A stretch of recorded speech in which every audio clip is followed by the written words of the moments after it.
Hey everyone, Ronnie Landis here, and we are on the farm at the Hawaiian Sanctuary. I wanted to share with you guys something really cool that we're doing. As many of you know, I've been working with fresh cacao beans from bean to bar, or tree to bar really is what we're getting into. And I'm here with a special individual, Bob Bogle, and he is sharing with us some secrets of how he and the crew over here processes their cacao. So I thought I'd bring him on to share his magic. How you doing? I'm doing great. I'm ready to get some cacao on. How about you? Oh, awesome. A lot of people know me for, my chocolate explorations, but this is kind of taking it to a whole nother level. A lot of people in our community haven't really had the pleasure of, getting in with from the root, like the root of the fruit. The cacao pod and the bean and the process that goes into making chocolate. So I thought this would be a really great video for everyone out there to learn about that. Perfect, Ronnie. It's a great start, and I think that the element starts with the basics, and that is the pods themselves. We harvested these 5 days ago.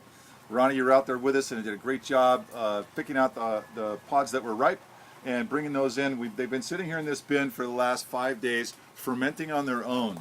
We have three basic types in here, the three major family varieties of cacao. We've got Forastero, we've got the Trinidad or the Tri, and then we've got also the Carrillo or Carrillo. And we're going to open the Carrillos first because they ferment in about 5 days in the pod.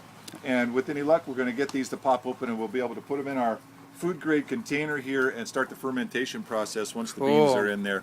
We're hoping for some ambrosia, the liquid that's captured in the membrane around the beans. That is super fine, delicious drink, and it never really makes it much farther than the area where we're processing the cacao because it tastes so good. So let's see what we get. We pop a couple of these open. There's a couple different ways to open cacao pods. Okay. One of them is to just dash them together like this and get them to crack when they're good and ripe. Otherwise, we'll use a utility knife, and we can pop them open using a utility knife. So one of the things that we look for is to see if the beans are actually rattling inside the pod.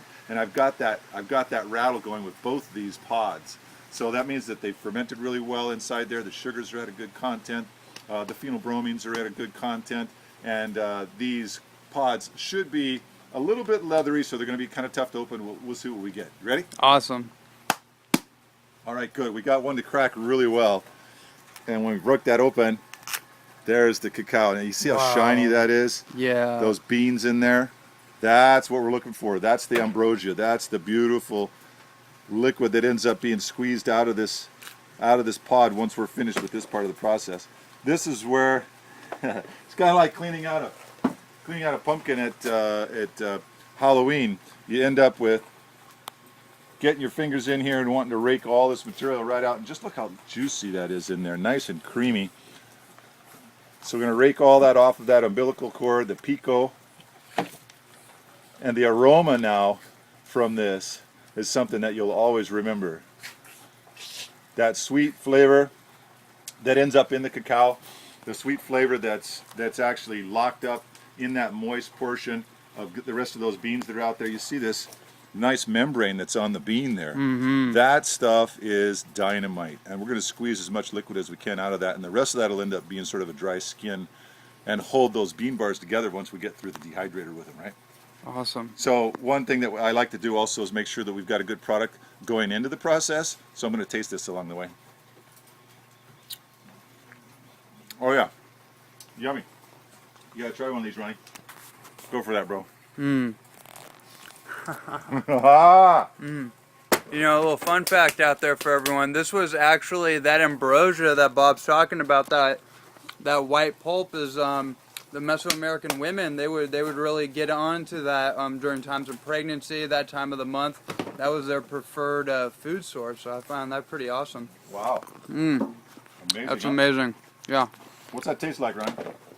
Oh, there's a little bit of like subtle vanilla hint. Definitely the bitterness, the welcomed bitterness of the bean. One thing I think is really cool about this is that before the bean ferments, it's purple. And I talk about that a lot, like the purple flame or the color of royalty, the heart, the spirit chakra, however you want to kind of connect those dots. I definitely feel it feels like a purity. Yeah. There's a purity to that you don't get in most chocolate products. True. Yeah, and it's a sort of a cleansing of the palate that I'm feeling also. Mm. So we're going to go ahead and open the rest of these, start this Awesome. ferment, and we're going to have some magic happening over the next 5 to 7 days with this cacao. All right, I can't wait. Thanks a lot for coming on. Right on.